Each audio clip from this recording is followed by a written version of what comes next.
Good evening guys, एक बार आपका फिर से स्वागत है आपके अपने channel tech root computer education में।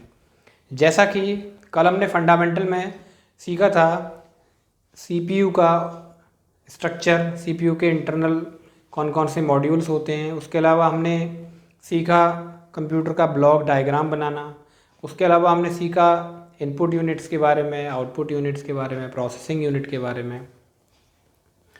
आज हम लोग उसमें से जो फर्स्ट यूनिट है इनपुट यूनिट, उसके जो मैंने आपको डिवाइस बताए थे उनके बारे में समझेंगे और इनपुट यूनिट को और अच्छी तरह से समझने की कोशिश करेंगे। तो जो आपका आज का जो लेसन है वो लेसन है इनपुट यूनिट के ऊपर।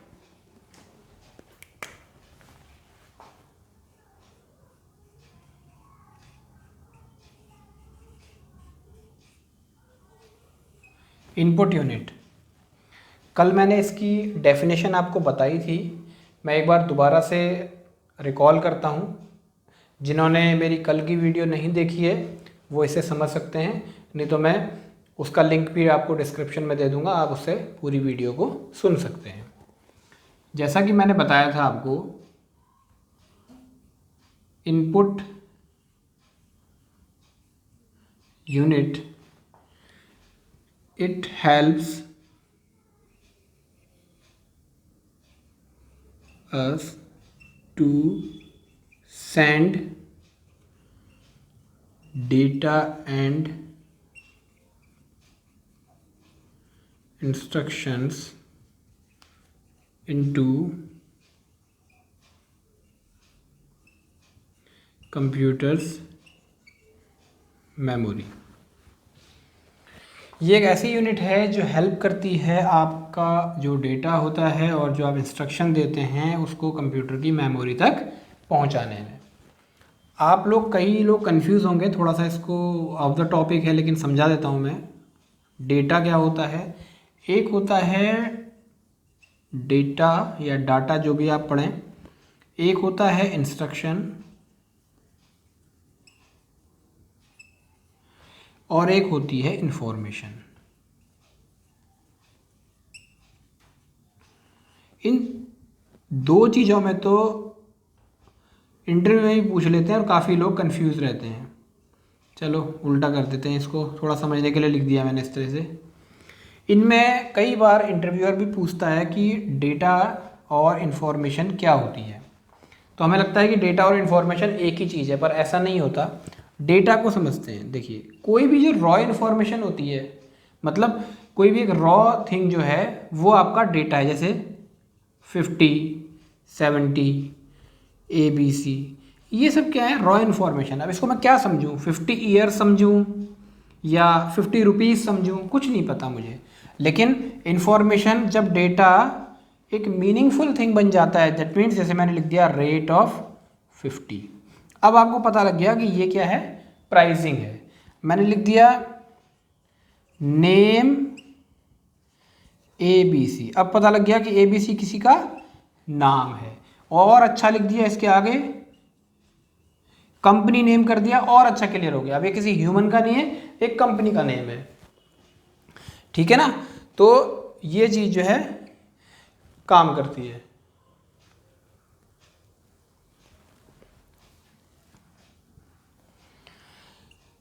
अब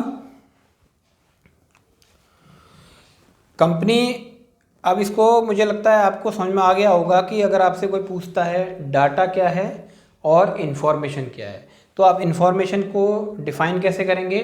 अ मीनिंगफुल थिंग और a meaningful data is known as information, और जो रॉ डेटा होता है वही आपका डेटा कहलाता है। जो रॉ मटेरियल है आपके पास में, कुछ भी हो सकता है, कोई वर्ड्स हो सकते हैं, कोई सेंटेंस हो सकता है, वो आपका डेटा है। इंस्ट्रक्शन क्या होता है?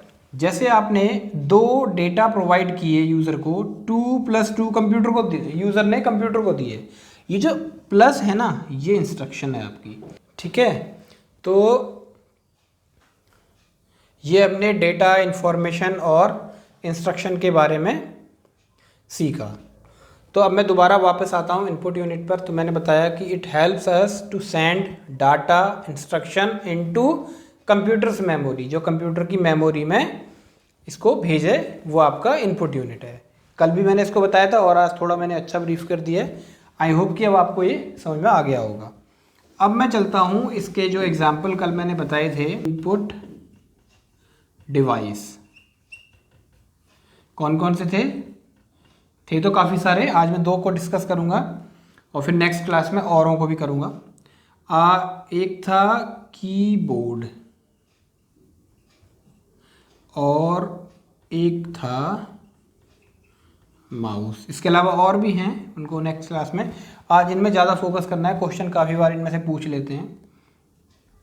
तो कीबोर्ड में मैंने आपको एक चीज़ और बताई थी, कीबोर्ड आपका स्टैंडर्ड इनपुट डिवाइस होता है और माउस क्या होता है आपका एक GUI डिवाइस होता है। अब यहाँ पर GUI की फुल फॉर्म आपको पता है, नहीं पता तो इसको सीख लीजिए। ग्राफिकल यूज़र इंटरफेस, ये आपका GUI है। तो अब हमने कीबोर्ड को और माउस को एक एक करके डिस्कस करते हैं। आप में से अगर लोग माउस का कोई और नाम भी जानते हैं तो मुझे नीचे कमेंट करके बताइए, नहीं तो नेक्स्ट वीडियो में मैं ज़रूर बताऊंगा आपको। अगर आप जानते हैं तो आप मुझे कमेंट कीजिए। चलिए अब कीबोर्ड पर चलते हैं।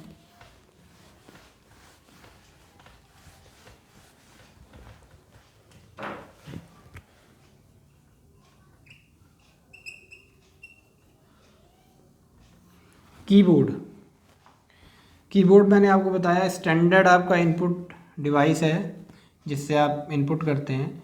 आपने ऊपर कीज़ देखी होंगी कुछ,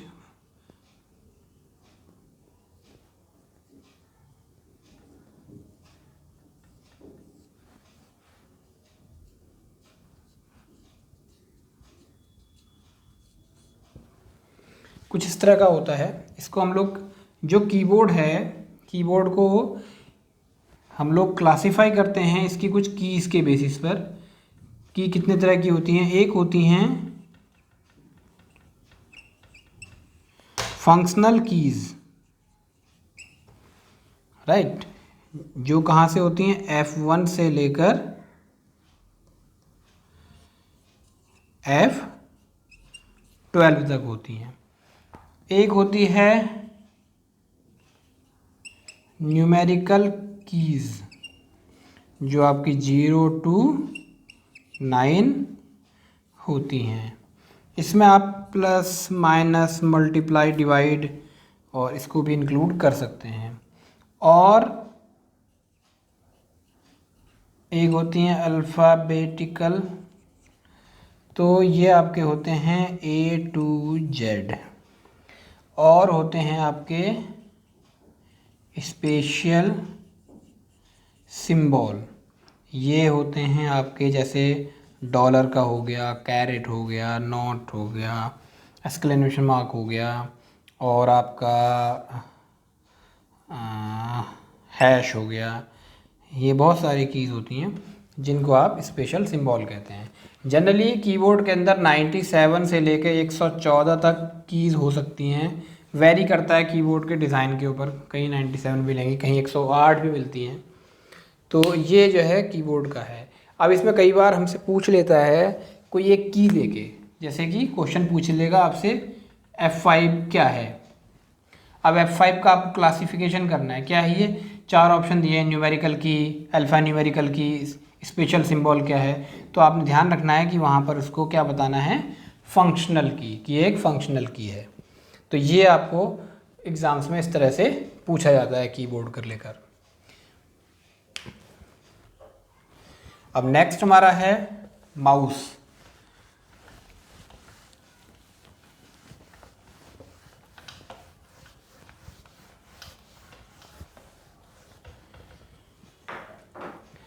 अब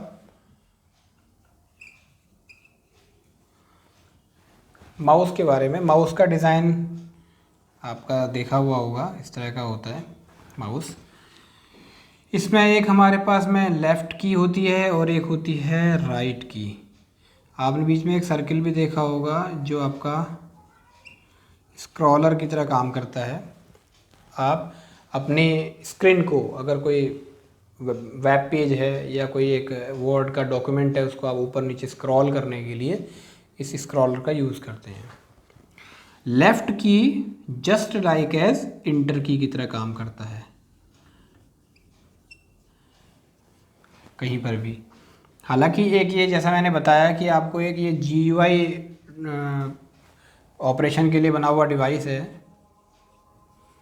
तो इसमें जो भी आप माउस से करते हैं, माउस में आप जैसे पेंटिंग का काम है या कर्सर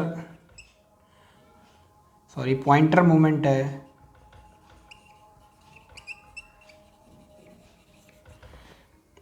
इस तरह के काम को करने के लिए हम लोग यूज़ करते हैं। जो राइट की होती है उसको आस्किंग की भी कहते हैं। आस्किंग की, जैसे ही आप राइट क्लिक करते हैं माउस का, तो जिस ऑब्जेक्ट के ऊपर राइट क्लिक करते हैं उस ऑब्जेक्ट के हिसाब से बहुत सी प्रॉपर्टीज़ राइट क्लिक पर आपको मिल जाती हैं।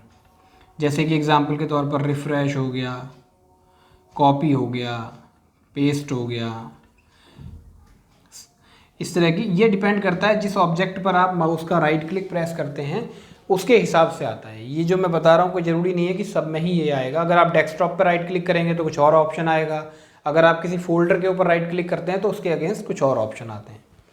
तो माउस का यूज़ जो है, इसका भी एग्जाम्पल पूछा जाता है। Mouse is the input device and it is a GUI based device.